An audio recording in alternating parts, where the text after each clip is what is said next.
Comenzamos esta tercera parte ya del tema 6, organización del sistema nervioso.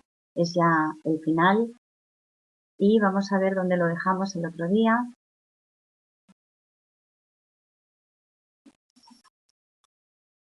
Bueno, lo dejamos aquí, en esta imagen, en esta diapositiva. Decíamos que habíamos visto cómo el sistema nervioso se dividía en sistema nervioso central y periférico, y dentro del sistema nervioso central habíamos visto que se divide en encéfalo y en médula espinal, y habíamos visto todas las estructuras del encéfalo, los hemisferios, diencéfalo, el tronco del encéfalo y el cerebelo.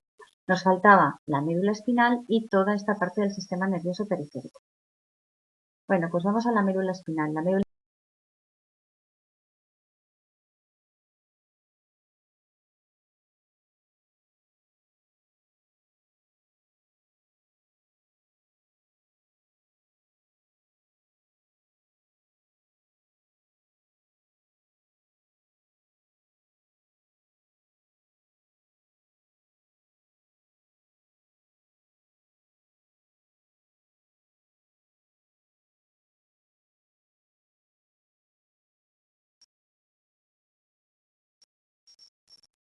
Bueno, como digo, tiene la función de ser receptora de información sensorial de todas las extremidades, del tronco y de órganos internos, y tiene también, conlleva también el control de los movimientos del cuerpo. ¿Por qué receptora de información sensorial? Pues porque a través de ella y por esas astas posteriores entra esa información sensorial y va a ser llevada a estructuras superiores del sistema nervioso central, pero es a través de ella. Luego ella recibe esa información. A su vez, ella va a controlar movimientos del cuerpo porque a través de ella bajan esos sistemas efectores, esos nervios efectores que van a dar respuesta a nuestros músculos. Va a regular la función visceral porque ella va a ser encargada de recoger también tanto la información sensorial como la efectora del sistema nervioso autónomo, que todavía no hemos entrado, pero es el sistema que se va a encargar de esas funciones de las vísceras de nuestro organismo. Y luego también tiene una función que es la función integradora de las funciones reflejas, que no van a precisar de estructuras superiores del sistema nervioso central, de esas estructuras encefálicas. ¿Qué quiero decir con esto? Bueno, pues que en la médula, en el segmento medular, se producen lo que se llaman los arcos reflejos. El arco reflejo es una información que llega por medio de esos nervios sensoriales, entra por el asta posterior, se comunica con una interneurona dentro del mismo asta, dentro de del mismo segmento medular, y conecta esa interneurona con una motoneurona que está en el asta anterior, y esa motoneurona del asta anterior inmediatamente ejerce el movimiento.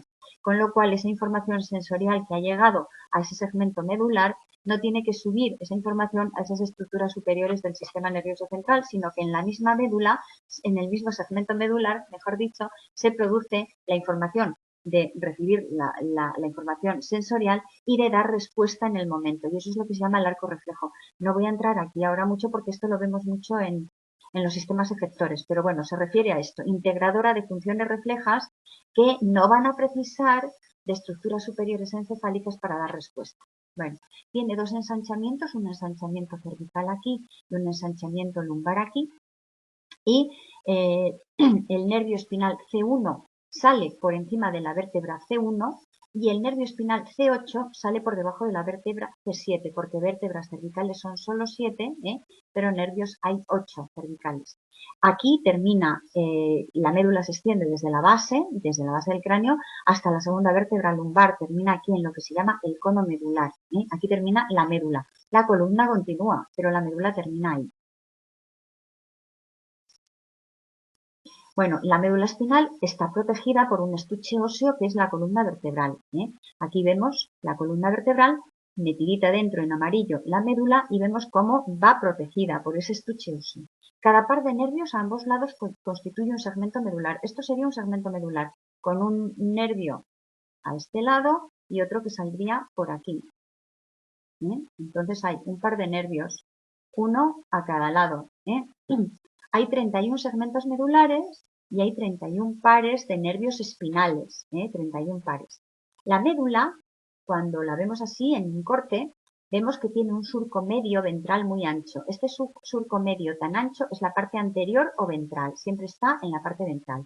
La parte dorsal no tiene el surco tan ancho. Nos va a servir para saber cuál es lo anterior y lo posterior. También tiene unos surcos laterales, estos que vemos aquí, que son los surcos para las raíces dorsales, aquí no la vemos, y ventrales. Las ventrales serían estas. Bueno, pues por aquí salen esas raíces ventrales y salen de este surco. Y el surco también de estas otras que son raíces dorsales. No lo vemos aquí. Bueno. La inserción de cada parte de nervios espinales va a delimitar un trozo de médula que se llama segmento medular. Y en ese segmento medular es donde decimos que se pueden producir esos arcos reflejos. El arco reflejo sería una información que llega aquí de tipo sensorial.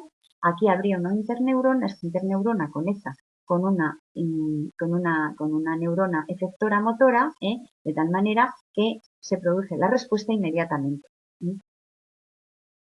Bueno, organización del sistema nervioso periférico, ya terminamos aquí el sistema nervioso central con lo de la médula.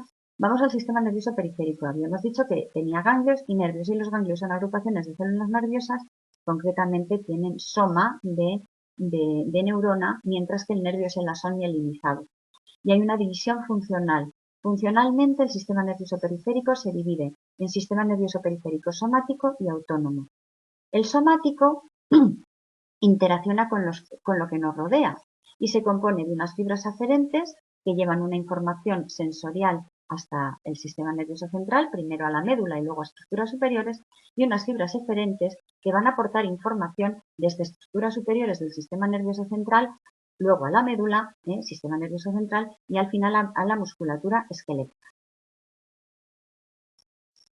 Sería de esta manera: unas fibras aferentes van desde los receptores sensoriales y musculoesqueléticos al sistema nervioso central. Van a ser axones de neuronas sensoriales que tienen el soma en el ganglio próximo a la médula espinal y al tronco del encéfalo si son pares craneales.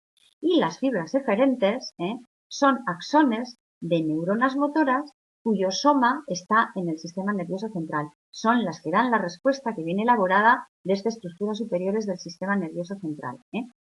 Los aferentes, ya veis que vienen por aquí, entra la información aferente en el asta posterior, cruzaría para subir a estructuras superiores del sistema nervioso central, y una vez que se ha elaborado, se ha dado toda esa información, se ha procesado la información, se va a dar una respuesta, la respuesta vuelve a bajar por la médula y va a llegar a las astas anteriores. Bueno, esta sería ya la eferente, la que baja. Bueno, con lo cual aquí tenemos el esquema. Los nervios llevan la información al sistema nervioso central, primero a la parte del sistema nervioso central que es la médula espinal, y después suben hasta estructuras superiores. Una vez que llevan esa información se procesa, se elabora y se va a emitir una respuesta. Esa respuesta va a llevarse a cabo por lo que se llaman sistemas efectores, que son unos nervios que bajan, son eferentes, bajan la información y la van a llevar a los músculos y a las glándulas para ejercer el movimiento. Vamos ahora al sistema nervioso autónomo. El sistema nervioso autónomo, el que hemos visto era el somático, pues el sistema periférico autónomo tiene dos divisiones, simpático y parasimpático. ¿De qué se va a encargar el sistema nervioso autónomo? Pues de regular el ambiente interno del organismo. Es el que va a regular y ajustar la respuesta a las glándulas, a los vasos, a los órganos internos. Va a estar bajo el control del sistema nervioso central y se puede ejercer un control consciente sobre él. En un principio se pensaba que no, y por eso se le llamó autónomo, como que tenía autonomía y que nosotros no podíamos ejercer un control consciente sobre él. Hoy día se sabe que sí, en parte se puede producir un control consciente, pero sí que está bajo el control del sistema nervioso central. Y tiene lo mismo que el somático, unas fibras aferentes que llevan información al sistema nervioso central, pues del estado de los órganos internos, de las vísceras, del estómago, de la vesícula, de los conductos biliares, de los bronquios, del corazón. Esas fibras son aferentes, llevan información a estructuras superiores del sistema nervioso central.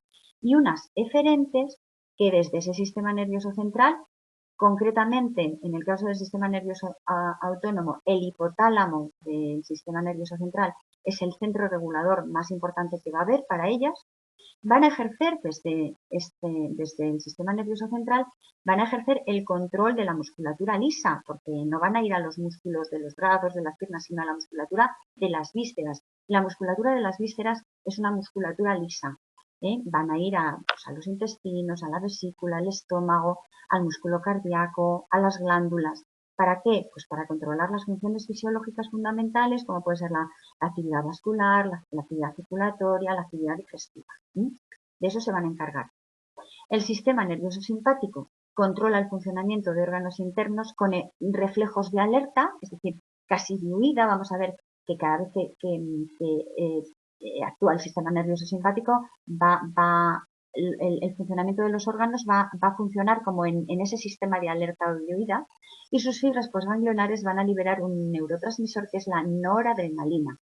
En cambio, el sistema nervioso parasimpático controla el funcionamiento de órganos internos con los reflejos contrarios al simpático y van a liberar el neurotransmisor, va a ser la acetilcolina.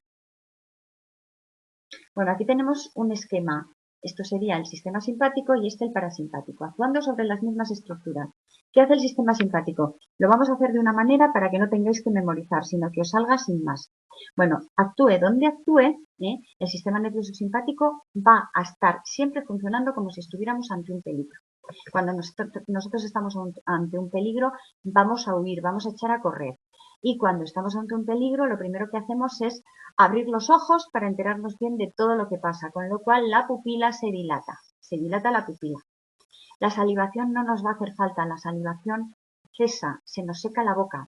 Lo habéis visto muchas veces cuando tenéis situaciones de miedo. La boca se seca, cuando hay mucho nerviosismo, la boca se seca. Luego la salivación está inhibida. Cuando nosotros corremos, necesitamos que los bronquios estén abiertos para que entre bien de oxígeno, con lo cual los bronquios se van a relajar. El corazón necesita acelerarse. ¿Por qué? Porque va a tener que mandar mucha cantidad de sangre a todas las estructuras que nos van a mover, a los músculos y a todo, y el corazón se acelera. Vamos notando esa taquicardia. A nivel de los órganos digestivos, se inhibe toda la actividad digestiva, porque cuando nosotros estamos en un sistema de alerta o de huida, no necesitamos en estos momentos ni tenemos apetito ni el sistema digestivo nos va a ayudar nada, todo lo contrario, con lo cual todas esas funciones digestivas se van a quedar inactivadas. Tan solo de todos los órganos digestivos, el que se va a activar va a ser el hígado. ¿Para qué? Para que se produzca liberación de glucosa, que el hígado la tiene en forma de glucógeno.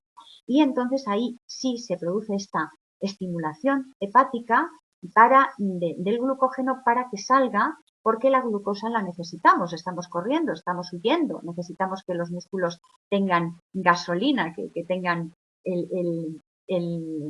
la energía la sacan de la glucosa, Entonces ahí sí, es el único que va a quedar activado. A nivel, no es del riñón, es de la glándula suprarrenal. La glándula suprarrenal va a empezar a segregar adrenalina, y hemos dicho que es el neurotransmisor que funciona con el simpático, y noradrenalina. Y a nivel de la vejiga se va a quedar relajada, pero el esfínter de la vejiga cerrado. O sea, cerramos el esfínter porque no queremos ir corriendo y que se nos escape el pis, ¿vale? Vamos corriendo, relajada la vejiga, pero el esfínter contraído. Y a nivel del recto, lo mismo, se contrae el recto. Vamos con todo eso así, en esas situaciones de huida, situaciones de miedo, que es cuando se activa el sistema simpático. Lo contrario ocurre cuando está activado el parasimpático. Cuando está activado el parasimpático, la pupila se contrae. O sea, son situaciones de relajación. Estamos relajados y tranquilos. No necesitamos abrir los ojos, estamos a lo normal. Contracción de la pupila, la saliva empieza a segregarse, no se nos seca la boca, se reduce ese gasto cardíaco y ese ritmo cardíaco. Los bronquios ya no necesitamos que estén abiertos porque no necesitamos tanto el oxígeno, entonces hay una contracción de los bronquios.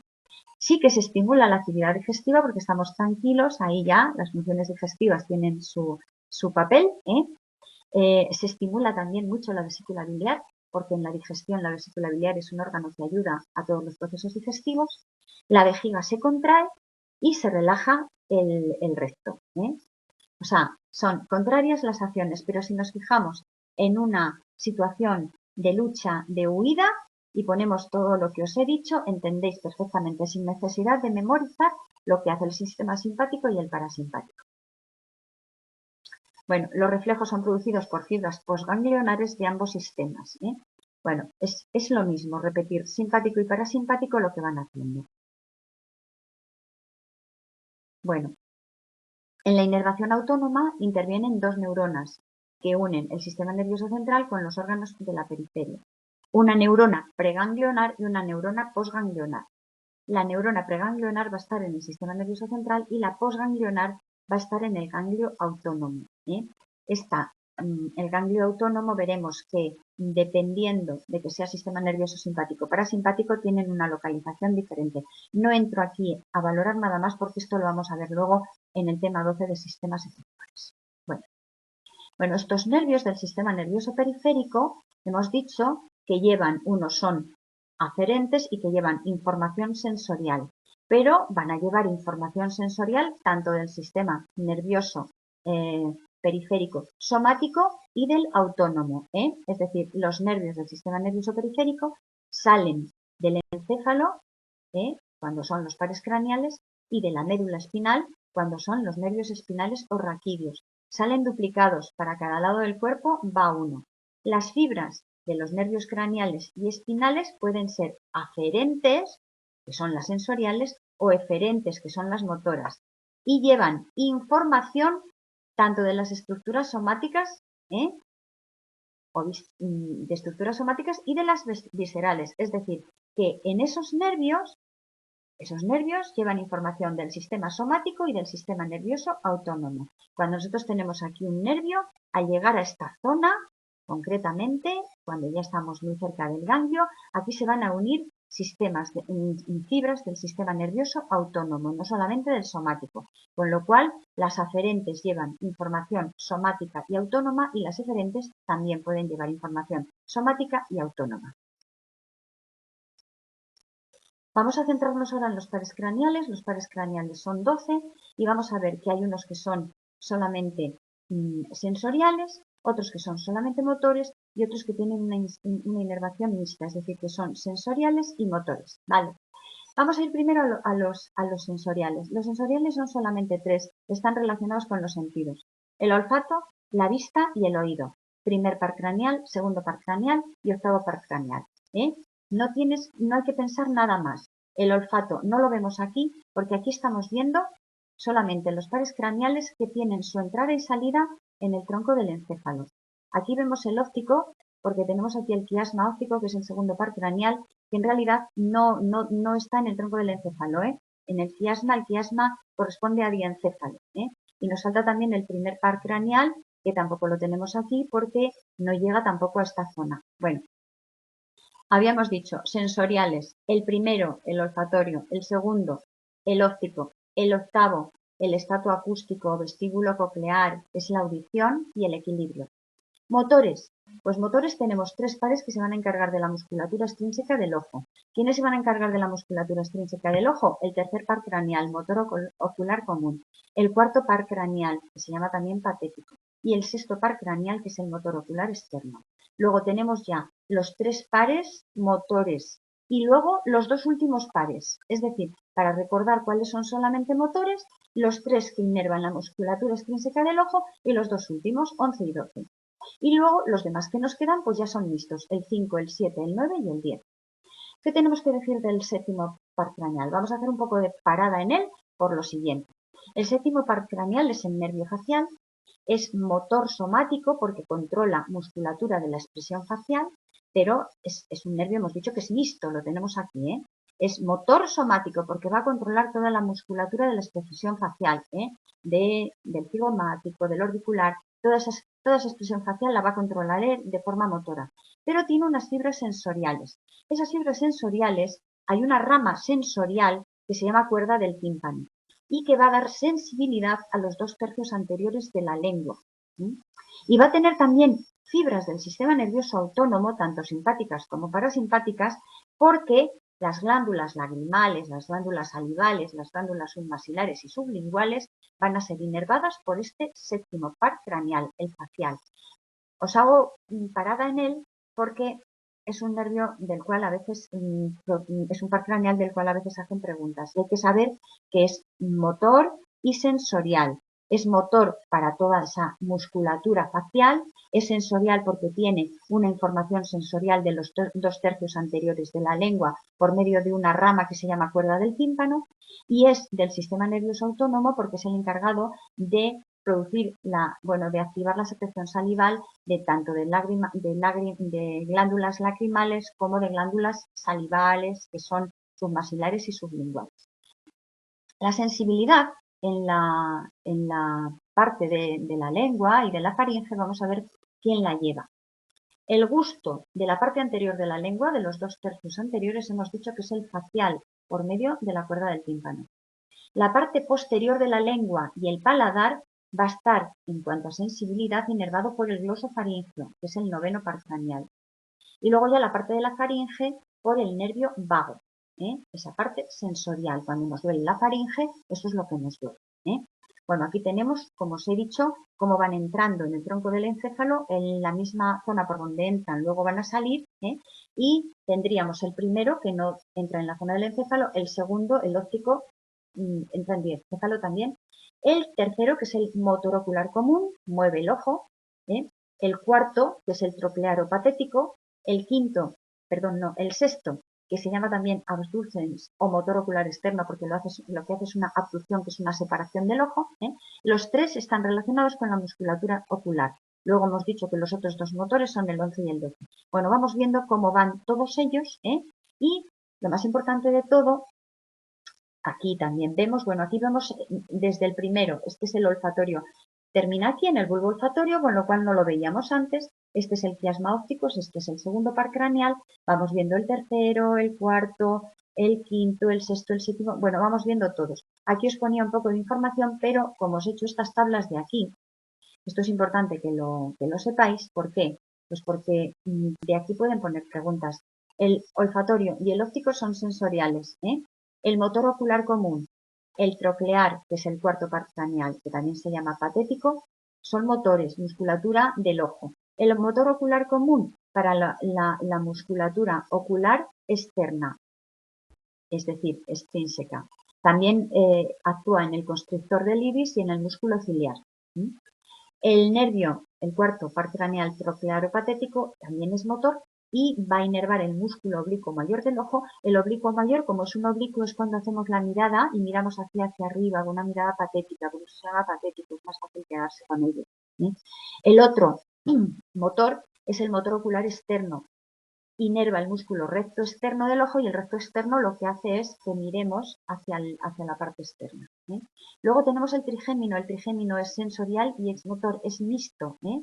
Las ramas sensoriales del trigémino tiene 3 ramas, se llama así por eso, trigémino 3. Hay una rama oftálmica, es decir, si tenemos una rama oftálmica que va hacia la zona del ojo, pero a nivel sensorial, una zona masilar que va a lo que corresponde a la parte superior, al masilar, que es la parte superior, y la mandibular, que es el masilar inferior.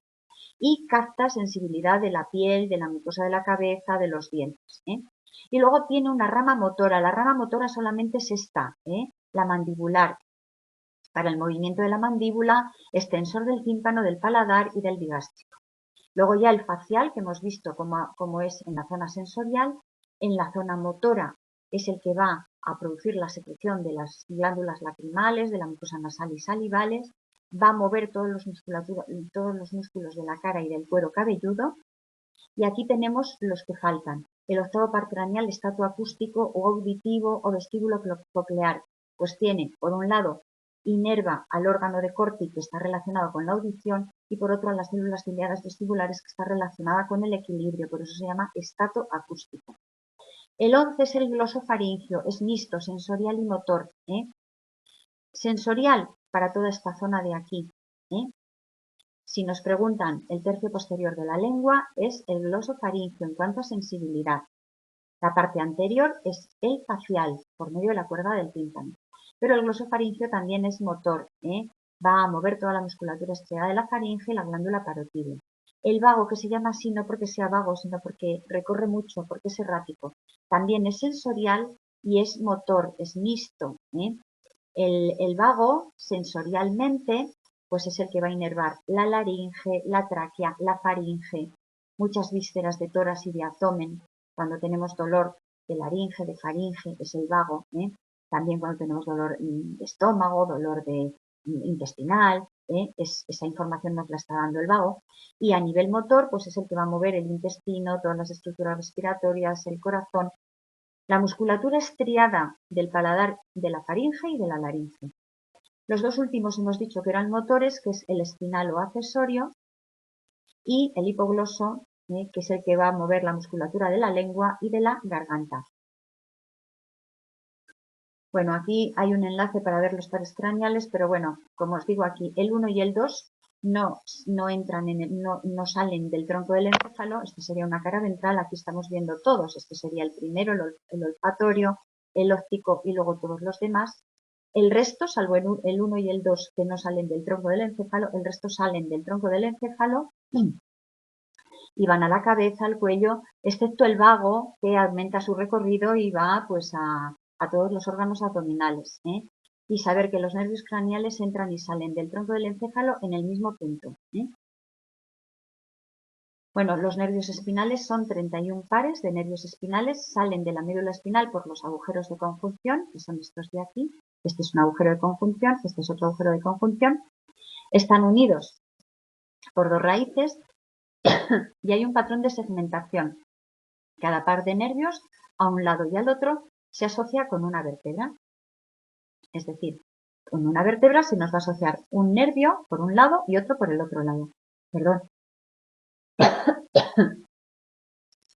Los 8 primeros pares son cervicales, los siguientes son 12 torácicos, 5 lumbares, 5 sacros y 1 cosicio. Bueno, los nervios espinales habíamos visto que tenían una raíz dorsal o posterior, localizable por el ganglio raquídeo o espinal, que son axones, luego son axones que recogen información de los receptores sensoriales del músculo, de la piel, de las vísceras, y son aferentes. Lo que ahí llega a través de la raíz dorsal es lo aferente, y una raíz ventral o anterior, esta raíz anterior o ventral, que son axones eferentes, que bajan la información para controlar la musculatura esquelética y también del sistema nervioso simpático y parasimpático, del autónomo, también la musculatura esquelética y la musculatura lisa de musculatura lisa de vísceras y de glándulas. El ganglio raquídeo, en el ganglio raquídeo está el cuerpo celular o soma de las neuronas que envían la información al sistema nervioso central, la información sensorial. Cada raíz un tipo de fibra. Raíz dorsal, fibra aferente, raíz ventral, fibras eferentes. Bueno, aquí tenemos, esta sería el cuerpo de la vértebra, este sería el canal de la columna vertebral y este serían las apófisis laterales y espinosas de la vértebra. El canal raquídeo, que sería este, ahí es donde se va a colocar la médula espinal y va a estar protegida por la parte anterior por todo el cuerpo vertebral y la parte posterior por estas apófisis espinosas y laterales, de tal manera que queda ahí colocadita. Aquí vemos la raíz dorsal o posterior y aquí la raíz ventral. Recordar que cuando hacemos esto, lo más ancho, el surco más ancho es la parte anterior. Entramos ya en los sistemas de mantenimiento y protección del sistema nervioso, que son las meninges, líquido cefalorraquídeo, circulación sanguínea y barrera hematoencefálica. Las meninges son 3 membranas protectoras que envuelven el sistema nervioso central. Bueno, vamos a ver que se llaman de esta manera. Duramadre, la duramadre es la que está más pegada al hueso. Si aquí tenemos el hueso, la duramadre es la que está más pegada a ella, con lo cual esta sería la duramadre. Esta de aquí sería la aracnoides, que está justo debajo de la duramadre. La aracnoides tiene un espacio debajo de ella que se llama espacio subaracnoideo, es un espacio que está formado por criptas y en este espacio subaracnoideo es donde se coloca toda la vascularización, las venas, las arterias del sistema nervioso. Y luego tenemos la pía madre, que es la tercera membrana, que está pegada a todo lo que corresponde al encéfalo. Va pegada, de tal manera que cuando hacemos la práctica del encéfalo, lo primero que tenemos que hacer es despegar la pía madre. Está tan pegada que incluso entra en esos surcos y esas circunvalaciones que hace el encéfalo. Bueno, la dura madre es la más externa, está pegada al hueso, sería esta de aquí. En la médula la adherencia es un poco menor y deja un espacio entre la dura madre y el hueso. Es lo que se llama el espacio epidural. Este espacio epidural es que no está tan pegada, es un espacio entre el hueso y la dura madre y concretamente en la segunda vértebra lumbar ese espacio es mayor de lo normal y es el espacio más adecuado para hacer la anestesia epidural. Luego la aracnoides, que sería esta de aquí, está unida a la dura madre pero sin fijarse totalmente a ella. Y se genera debajo de ella el espacio subaracnoideo entre la pía madre, que sería esta, y la aracnoides está el espacio subaracnoideo. Ahí se encuentran los principales venas y arterias cerebrales, y vemos que tiene esa forma así como de criptas, de columnas. Y luego, por último, la pía madre. La pía madre está firmemente adherida al encéfalo y penetra incluso en sus surcos, penetra incluso por aquí. Bueno, el sistema ventricular. Nuestro sistema nervioso tiene 4 ventrículos. 2 ventrículos laterales, un tercer ventrículo. Los ventrículos laterales serían este y este. Un tercer ventrículo, que sería este, comunican los ventrículos laterales con el tercer ventrículo por medio de lo que se llama el agujero o foramen de Monro, y el cuarto ventrículo, que sería este, y comunica tercer ventrículo con el cuarto ventrículo por medio del foramen, acueducto de Silvio, acueducto de Silvio, que sería este. Si lo vemos de esta manera, estos serían los ventrículos laterales, aquí no se ve el tercer ventrículo porque nos lo están tapando y aquí vendría el cuarto ventrículo. Y si lo vemos de esta manera, estos son los ventrículos laterales, este sería el tercer ventrículo y este el cuarto ventrículo. Si lo vemos aquí, esto sería ventrículo lateral, este sería el tercer ventrículo y este el cuarto ventrículo. Una pena porque se pierde el movimiento de las imágenes. Bueno, el sistema ventricular, que es el que acabamos de ver, sirve porque a través de él va a ir circulando el líquido cefalorraquídeo. El líquido cefalorraquídeo es un fluido que se extrae de la sangre y que va a dar protección al sistema nervioso central al bañar toda su superficie externa. Vamos a ver de dónde se genera el líquido cefalorraquídeo y qué función tiene. La función que tiene, aparte de dar esa protección al sistema nervioso y servir de amortiguador, va a eliminar productos de desecho del metabolismo que desde la sangre van a llegar al sistema nervioso central y él los tiene que eliminar. El líquido cefalorraquídeo circula por los espacios subaracnoideos y por los ventrículos cerebrales. Vamos a ver cómo empieza a generarse en unas estructuras que se llaman plesos coroideos que están en los ventrículos. Este sería pleso coroideo de ventrículos laterales, este sería pleso coroideo de tercer ventrículo y este sería pleso coroideo del cuarto ventrículo. Fijaros, entre los ventrículos laterales y el tercer ventrículo está esto que se llama orificio de Monro, esto de aquí. Y entre el tercer ventrículo y el cuarto ventrículo, el acueducto de Silvio. Aquí está lo que se llama el foramen de Magendie, que es por donde sale el líquido cefalorraquídeo para envolver todo el espacio subaracnoideo. Bueno, lo vemos en otra imagen. Entonces, el líquido cefalorraquídeo es secretado por estos plesos coroideos y también por un pleso coroideo que hay en el espacio subaracnoideo, en lo que se llaman las granulaciones aracnoideas. Bueno, aquí tenemos un poco esta imagen. Esto sería ventrículo lateral, como los vemos de perfil solo vemos uno, este sería el tercer ventrículo y aquí os marco con esta flecha el orificio agujero de Monro, con la flecha. Este sería el tercer ventrículo, este el cuarto ventrículo y este sería el acueducto de Silvio, también está marcado aquí con la flecha. Los agujeros interventriculares son el foramen de Monro, que conecta ventrículos laterales con la parte anterior del tercer ventrículo, y el acueducto de Silvio, que conecta el tercero con el cuarto. Y estas serían granulaciones del espacio subaracnoideo. Granulaciones subaracnoideas, que aquí las vemos muy bien. Bueno, recorrido del líquido cefalorraquídeo.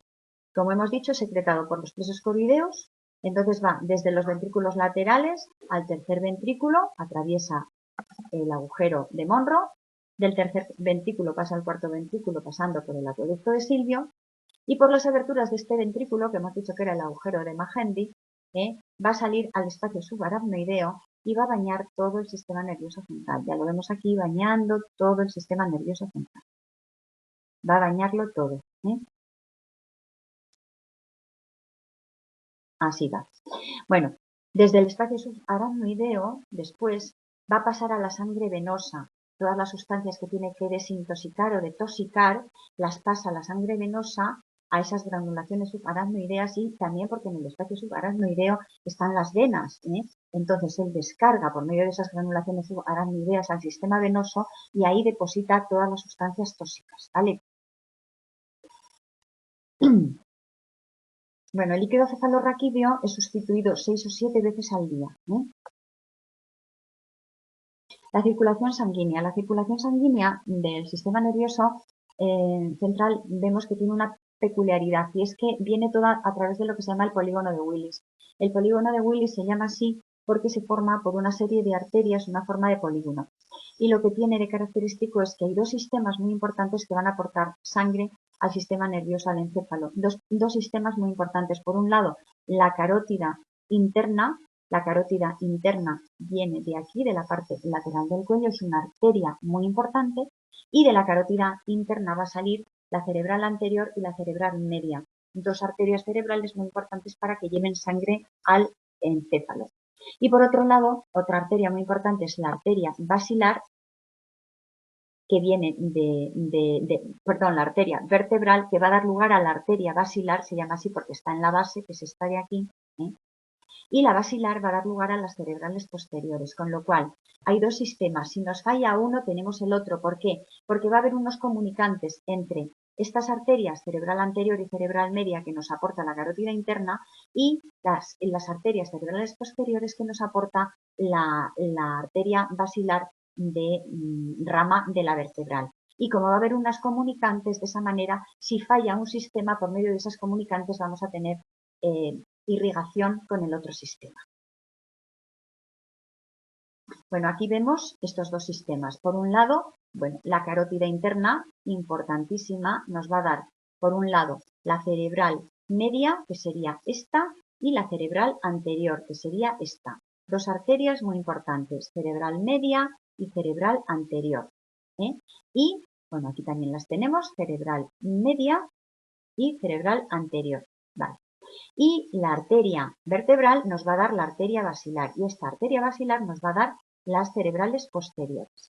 Bueno, pues para que haya una comunicación entre un sistema, este de la arteria basilar que pertenece a la arteria vertebral y de las cerebrales medias y anteriores que pertenecen o son ramas de la carótida interna, se generan unas comunicantes que son estos ramos de aquí. Estas son comunicantes posteriores y aquí hay una comunicante anterior.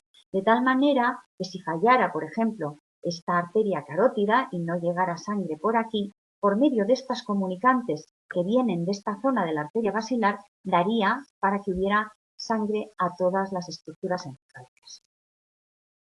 Bueno, aquí lo vemos de otra manera. Bueno, esto sería la arteria basilar, esta sería la cerebral posterior, esta sería la carótida interna que nos va a dar la cerebral media y la cerebral anterior.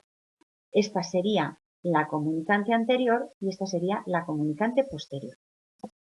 Bueno, el cerebro tiene estos dos sistemas así, ¿por qué? Porque hay que asegurar el flujo sanguíneo a las estructuras del sistema nervioso. El cerebro requiere más energía por el elevado índice metabólico de las neuronas. La circulación cerebral no debe fallar ni un segundo y de esta manera nos aseguramos que no falle, evitamos fallos. Y llegamos ya a la barrera hematoencefálica. La barrera hematoencefálica es un filtro del sistema nervioso. Es un filtro y esta barrera hematoencefálica está producida porque esos vasos que están ahí en el sistema nervioso, esos vasos sanguíneos, las células endoteliales de estos vasos sanguíneos, tienen una serie de características que hacen que no dejen penetrar determinadas sustancias y que luego las que tienen que penetrar a veces tienen que entrar por un transporte activo. Bueno, la barrera hematoencefálica filtra sustancias tóxicas. va a permitir paso de nutrientes y de gases respiratorios. Y tiene unas características especiales que se deben a que tienen unas células endoteliales, es decir, las células que revisten el interior del vaso sanguíneo son unas células endoteliales especiales porque revisan el vaso sanguíneo, lo aíslan del tejido nervioso y lo revisten interiormente dejando muy pocos poros entre una célula endotelial y el otro.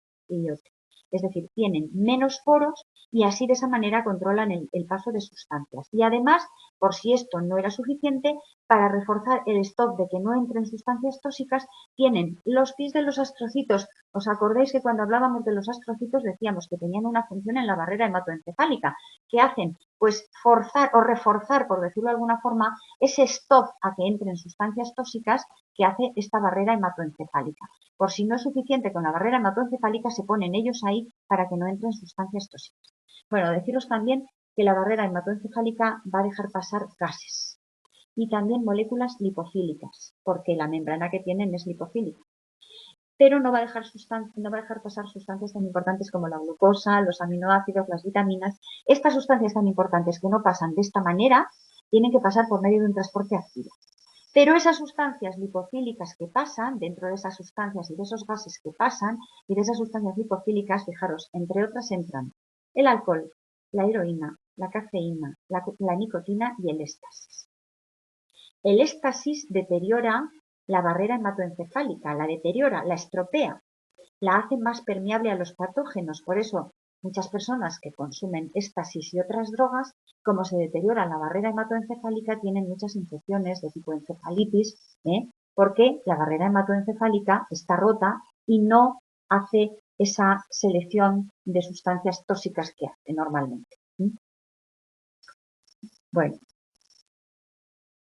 Bueno, aquí tendríamos un vaso sanguíneo de esta barrera hematoencefálica. Esta barrera hematoencefálica sería esta. Estas células endoteliales tienen menos poros, van más pegadas unas a otras, para no dejar pasar sustancias, entrar sustancias a donde tienen que entrar. Y por si acaso esto no es suficiente, tienen unos pericitos que también hacen un stop y los astrocitos que están haciendo también no dejar pasar.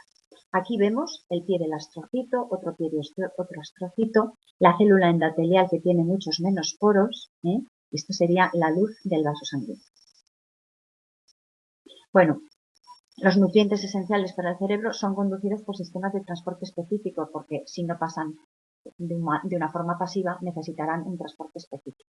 Y existen unas bombas también para devolver a la sangre sustancias extrañas que han pasado la barrera por ser liposolubles y que a veces cuesta eliminarlas. Estas bombas que funcionan para eliminar sustancias muchas veces están también funcionando cuando nosotros metemos fármacos que queremos que actúen sobre el sistema nervioso central. Y estas bombas no permiten que entren, o si entran no les dejan que permanezcan. Entonces, una de las cosas que se valora en el futuro es eludir transitoriamente estas bombas que se están encargando de sacar sustancias de las que han pasado y que no tienen que pasar y que no dejan que los fármacos hagan su efecto. Bueno, deciros también que la barrera hematoencefálica no es completa en todo el sistema nervioso central. Hay estructuras, sobre todo los órganos circunventriculares, es decir, órganos que están en torno a los ventrículos, que tienen más capilares y secretan sustancias a la sangre. Por ejemplo, el hipotálamo, la hipófisis, son órganos periventriculares y ahí no hay barrera hematoencefálica. Ellos ahí contactan con capilares y así tienen una información directa de cómo está nuestro sistema, porque es la sangre misma de los capilares normales la que le lleva la información. Y de esa manera regula el medio interno de una forma más acertada. Bueno, y aquí termina ya el tema 6 totalmente.